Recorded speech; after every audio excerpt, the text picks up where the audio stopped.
आत्मदर्शन episode 2।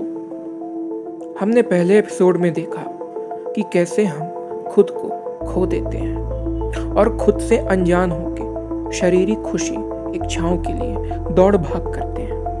पर जब शरीर थक जाता है तो हम उन सब से ऊब से जाते हैं। आत्मदर्शन का ये दूसरा एपिसोड है।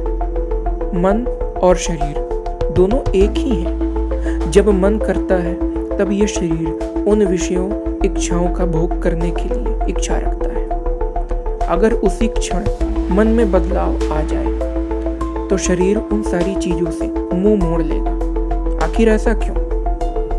क्योंकि हमारे पास हमारी भौतिक दुनिया के सामने कई विकल्प उपलब्ध हैं, जिसमें मन और शरीर दोनों स्वतंत्र हैं। इस विकल्प में हम किसी एक विषय वस्तु इच्छा पर निर्भर नहीं है। इस तरह हमारा मन और शरीर विभिन्न प्रकार की अभिलाषाओं के पीछे परेशान रहता है, जिससे हमारा शरीर भी उसी में जुटा रहता है। ध्यान देने वाली बात यह है कि यही आकर्षण का प्रयोग सारी दुनिया करती है। ये आकर्षण जो हमारे चित्त, मन या शरीर को अपनी ओर खींच लेता है। दुनिया में ये तमाम चीजें हैं जो हमें खुद से अलग रखने के लिए बनाई गई है, ताकि हम खुद को कभी जान ही ना सके। इसका सबसे सटीक उदाहरण है एक फिल्म जिसमें ट्रेलर दिखा के मन को इस तरीके से विचलित किया जाता है कि तुम उस फिल्म को देखने के लिए संघर्ष करते हो और 3 घंटे बाद तुम्हारा मन उस फिल्म से ऐसे भर जाएगा कि तुम उसे टीवी में दोबारा शायद देखना ही नहीं चाहोगे। लेकिन तुम्हें एक आंतरिक झूठा गर्व महसूस होगा उन 4 लोगों के बीच में जो उस फिल्म को देखने की चाहत रखते हैं। क्यों जरूरी है खुद की पहचान करना? इसका क्या कारण है? इससे क्या होगा?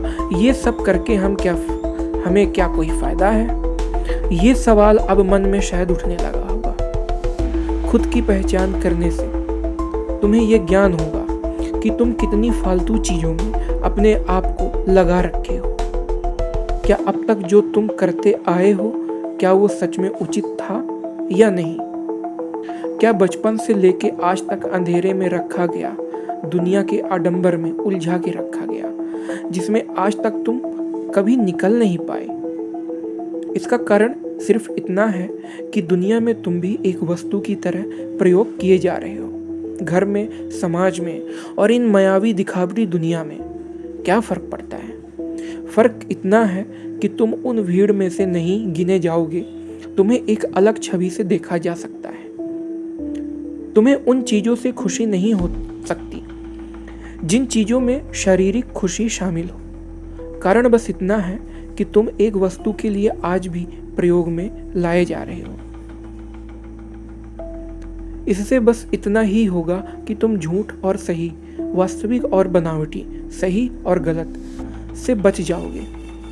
किसी चीज का जीवन में हस्तक्षेप जो तुम्हें शारीरिक और मानसिक रूप से होने वाली क्षति से बचा सको।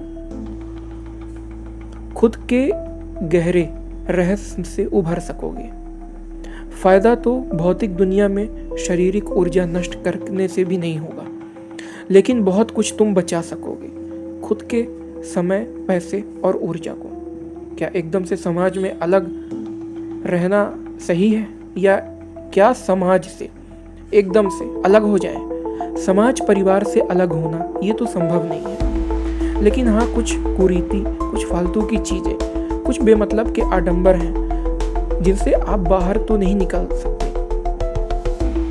लेकिन अगर आप खुद को जान लोगे, खुद को पहचान लोगे, तो जरूर आप इन सारी चीजों से बाहर निकल आओगे, जिससे तुम यह महसूस कर सकोगे जीवन में सुख की परिभाषा क्या है।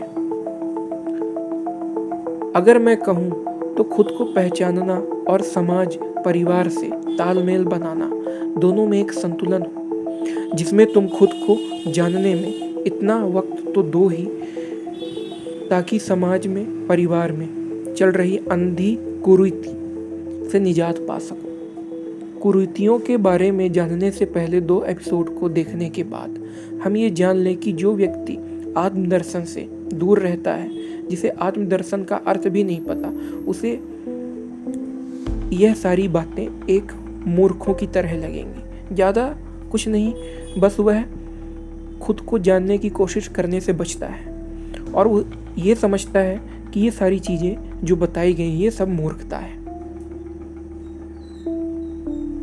लेकिन आत्मदर्शन ही एक मुक्ति का मार्ग है, जिसमें किसी भी चीज़ के आने और जाने से शरीर मन कभी विचलित नहीं होता। न मन में दुख होता है, न खुशी होती है, बस मन और शरीर स्वतंत्रता से उसी भाव में स्थिर हो जाता है, जिसमें हम आत्मदर्शन के बाद खुद को समझ लेते हैं कि किस बात पे हम शोक करें, किस बात पे शोक ना करें और किस बात पे खुश रहना है या नहीं। दोनों का संतुलन दिन ब दिन बनता जाता है, जिसमें मन, मानसिक, शरीर, आत्मा, चेतना, समाज और परिवार में रहकर भी संतुलित व स्थिर रहती है। वहीं स्थिरता संतुष्टि का मार्ग भी है और सुख की परिभाषा भी।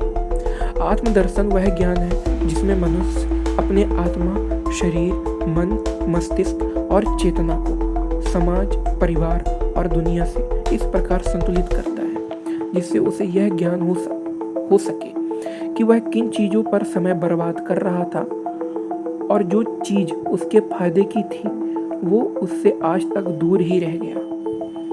अंदर से जाग जाना ही आत्मदर्शन होता है। आज के एपिसोड में इतना ही। हम मिलेंगे अगले एपिसोड में। मैं हूँ आपका दोस्त शायर छोटू।